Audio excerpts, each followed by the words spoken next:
So here we go. First League of Empires cast of the evening. We have the scoreboard not up yet, so just give me a small moment.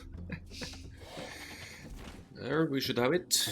To introduce the team, TTT, that would be Troondos, Tartan Tribesmen versus Boom and Zoom. And this is the 4th division of League of Empires.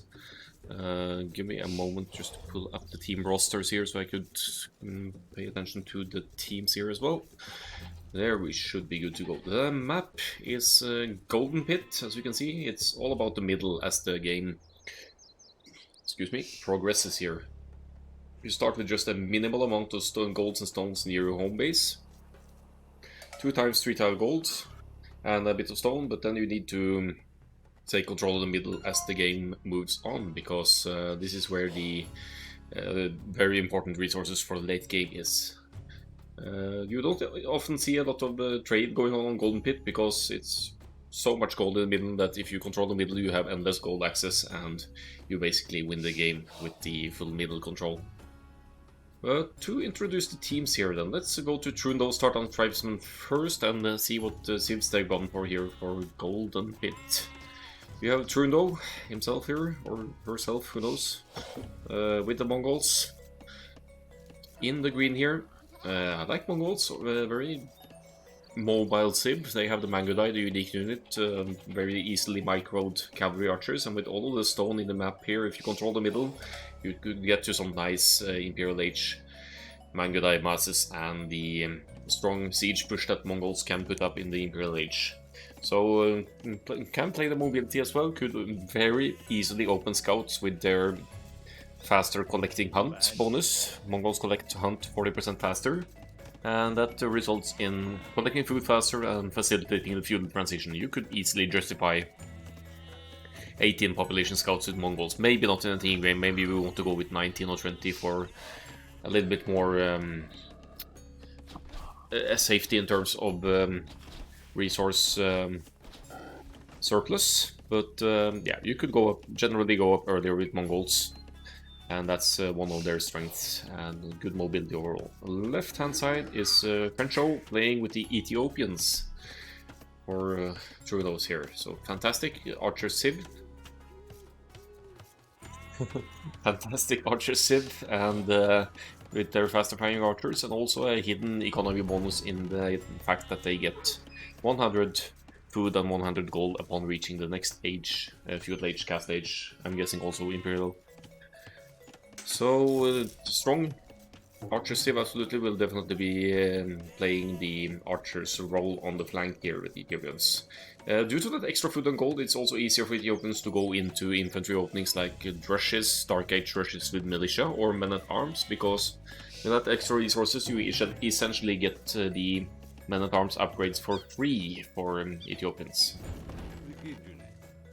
Then right hand side, John AMD with the Vietnamese here.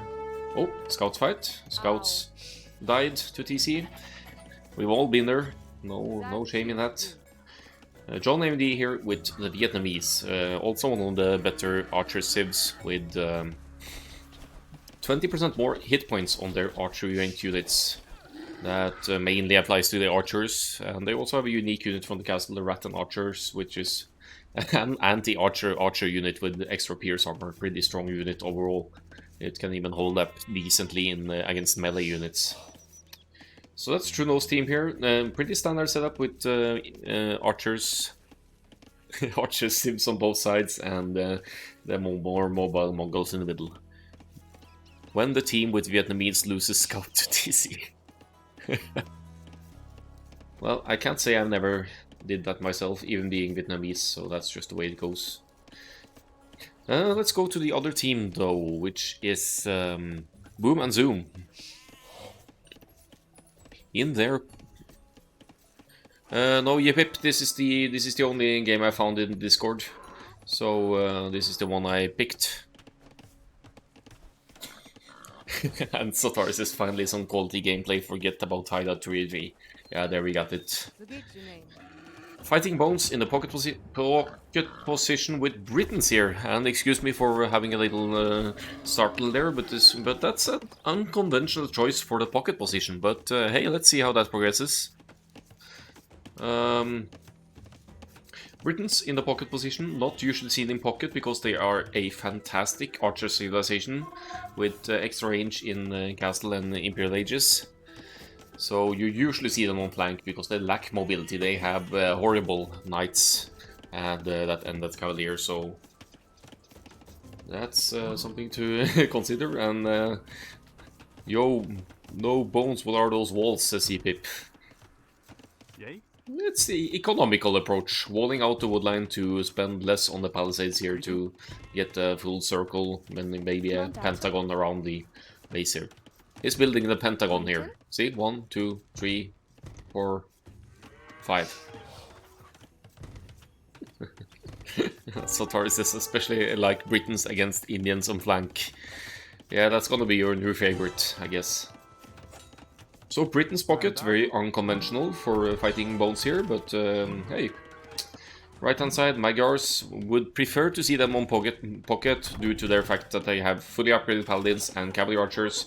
They work well on flank as well though, because they have a good men-at-arms opening, for example, with melee upgrades for free, or good scouts, as we see Curve Lee is going for here. So scouts on flank for the Magyars. And finally, Tortilla Monster on the left-hand side with the Huns. Another civilization that would be better off in the pocket position due to their mobility and the ability to run from one side to the other to win fights. But that's just the way it goes.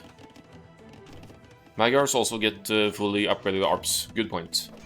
But let's jump to the action here. We see French over here, Ethiopians, Civ player.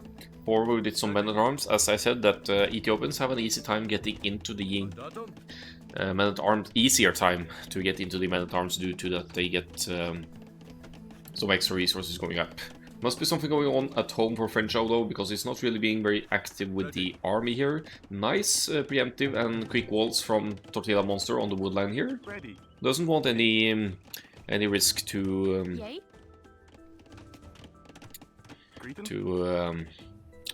the woodline here. Yeah, Yipip, Satari is talking about the game we played just before this, where Zitari was Indians' flank against Britons, and it didn't turn out too well. Fighting Bones up to the next age as well. Barracks is up. It's being hit by Troondos scouts over here, so even with this full wall, early wall approach, doesn't quite succeed in getting them up, and will be subject to scouts attack here. So Trudeau goes straight for the pocket, surprisingly. He probably wants the Britain's archers out of the game. He's afraid of these mighty multi-range arbalests here.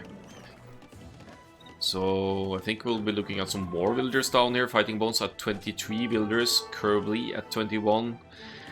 Doesn't look too pretty here for our yellow and purple players here. Another villager's down, and Troondos, Tartan, Tribesmen sitting with a huge villager lead over here.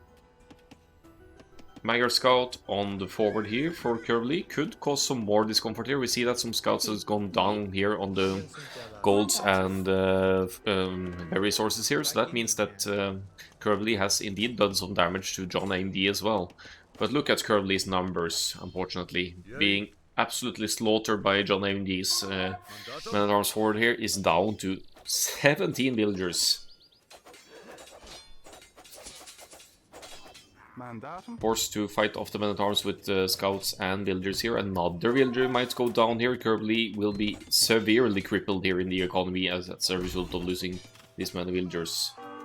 So good efforts from the flanks here of Troondos, Tartan Tribesmen, whereas Troondo has not been touched at all in the pocket position, I believe. So that makes for some nice free boom for the Mongols, and that's something you never want to see in in a 3v3 game, because Mongols, they just get more powerful as you go. They're one of the absolute strongest Imperial Age Civ with their speedy siege units with the unique technology, and their Mangudai, the cavalry archer unit from the castle that is so easily microed, hit and run, and in large groups can kill just about anything. Truno moves the scouts now, did some damage to the pocket.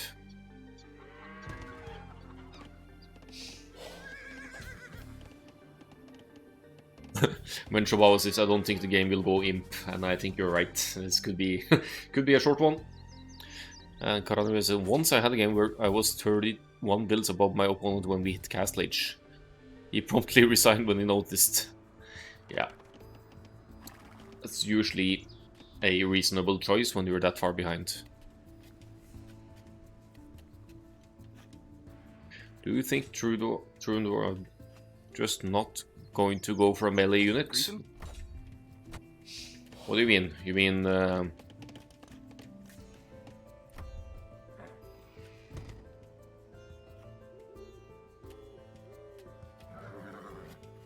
Let's see, Tortilla Monster. Yeah, Tortilla Monster with the quick vaults here with the Huns and did some decent defense here. Held off the Men-at-Arms better than the other side, but still didn't deal with them though. But the eco looks solid for Tortilla Monster in the red here. Going to stone now though, once a defensive castle up against the archers forward of French-AOE maybe. These are Ethiopians faster firing archers though, so they would be looking at some easy kills here.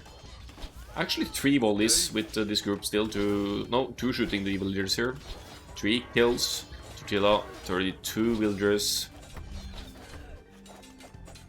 Scouts from Curve Lee now in John AMD's base again. So John AMD not looking too sharp here either. 23.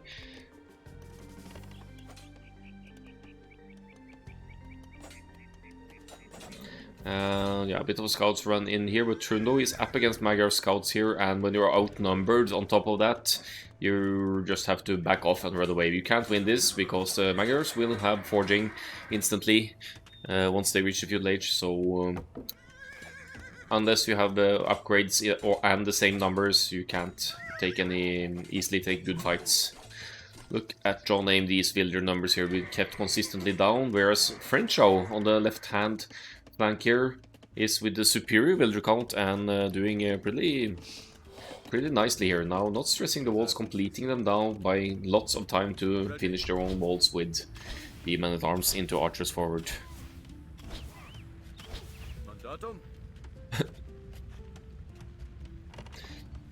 Yeah, Kerbally says, if I'm gonna be stuck in feudal, you're gonna be stuck here with me. Yeah, good call, Karandrian. That's exactly what's happening.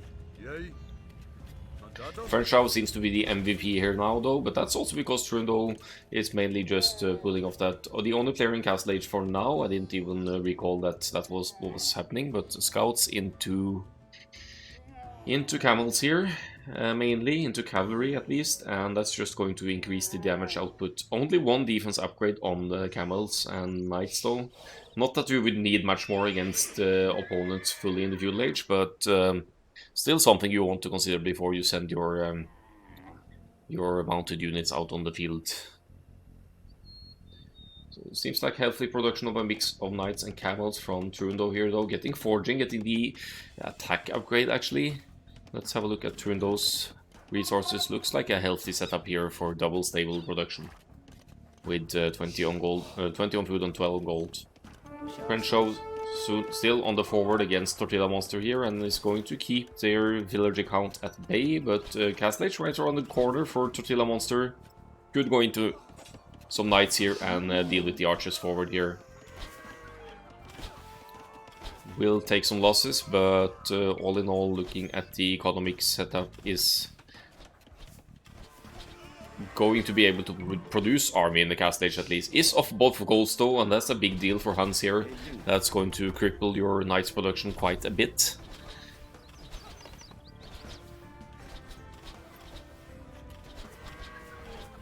Constant annoyance here. I hate that when I'm up against archers, because you're not able to build buildings, you're not able to take any core resources. The golds here not ideal for the Tortilla Monster, both of them pointing towards French-AOE here.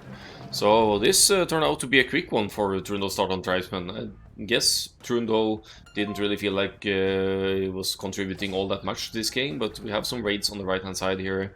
But it seemed like a sort of a domination from start to from beginning to end here for Troondos Tartan Tribesmen, unfortunately. Strong offenses of both flanks, up before their enemies and getting those men-at-arms rushes in, which can be so strong on lower elo levels if you can pull off the build correctly, so to speak. So a rather quick game, ending at 24-24 here on Golden Pit.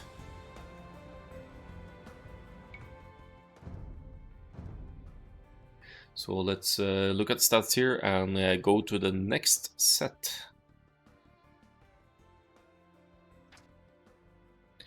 Beautiful KD here for French Odo, the Ethiopian's civilization player. 29-6 KD here, and yeah, did a good job at keeping the Tortilla Monster at bay, keeping them off the gold, as said. Whereas the other side's Fighting Bones not being able to wall in time. If some constructive criticism would be, when you have an open map like this, or actually, first of all, don't go Britain's pocket. In pocket position in general, in team games, you want a more mobile civilization, like for example Huns or Magyars here, that have access to knights and paladins and whatnot. Britons are just so not mobile enough. They usually play the flanks role. I'm guessing the idea was to have the stronger players on the flank sides, which makes sense, but still you'd want a cavalry player in the middle. Tortilla should just place a tower between those two goals. Yes, preemptive towers are a thing as well. I guess I would either go for this goal first with a tower on it, or just completely save this first goal here. So, but that's easier said than done. Post-match, Boom and Zoom clearly met a stronger team here, and that's the way it went for this one.